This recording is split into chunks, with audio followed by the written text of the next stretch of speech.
அம்மா கிட்ட சண்டை போட்டியாடா? ஆமாடா. எதுக்குடா சண்டை போட்ட? பின்னடா எனக்கு பிடிச்ச விஷயம் எதுவுமே பண்ண மாட்டேறாங்க. சின்ன வயசுலேருந்து எனக்கு ரிமோட் கண்ட்ரோல்லாம் பிடிக்கும். இது வரைக்கும் ஒரு வாட்டி கூட வாங்கி தந்ததில்லை. இந்த மாதிரி பல விஷயம் எனக்குள்ளே இருந்துச்சு. அதெல்லாம் எனக்கு வெளியே வந்துச்சு, அவள் தான். அதுக்கு நான் அம்மா கிட்ட சண்டை போடுவேடா?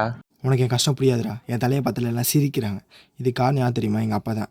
இப்படி முடி வெட்டினாரா முடி சீக்கிரமாக வளராதான். இல்லை மாதம் 100 ரூபா செலவாகுமா. இன்றைக்கி எனக்கு டியூஷன் ஃபீஸ் கட்டலன்னு சொல்லி வெளியே நிற்க வச்சாங்க தெரியுமா? எல்லாம் ஒரு மாதிரி கேவலமாக பார்த்தாங்க. எதுக்கு ஃபீஸ் கட்டலாம் வீட்டில் வந்து கேட்டால் நாளைக்கு கட்டிக்கலான்னு சொல்கிறாங்க. அதான் நாளைக்கு ஃபீஸ் கட்டுறேன்னு சொன்னாங்களேடா. ஃபீஸ் நாளைக்கு கட்டுவாங்க. ஆனால் நீ பட்ட அசிங்கம் அந்த வலி எனக்கு தான் தெரியும்.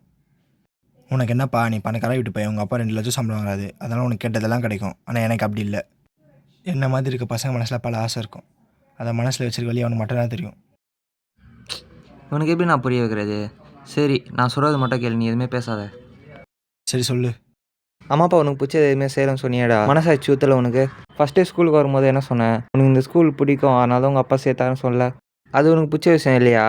நீ போட்டிருக்க ட்ரெஸ்லேருந்து எல்லாமே உனக்கு பிடிச்சதான் உங்கள் அம்மா அப்பா வாங்கி தராங்க. நீ கேட்ட சில விஷயம் பண்ணலன்னா உனக்கு பிடிச்சது எதுவுமே பண்ணலன்னு சொல்ல முடியாதுடா. என்ன சொன்னேன்? எனக்கு பிடிச்சதெல்லாம் கிடைக்கும் சொன்னால, அது உண்மை தான். ஆனால் இது வரைக்கும் ஒன்றே ஒன்று மட்டும் கிடச்சதில்ல, அதான் பாசம். எங்கள் அம்மா அப்பா வேலைக்கு போயிடுவாங்க, நான் வீட்டில் தனியாக தான் இருப்பேன். நானே சாப்பாடு போட்டு சாப்பிட்டுப்பேன். எனக்கு சாப்பாடு போட்டு தர கூட ஆள் இல்லைடா. ஆனால் உனக்கு உங்கள் அம்மா வந்து சாப்பாடு ஊட்டி விடுவாங்கடா.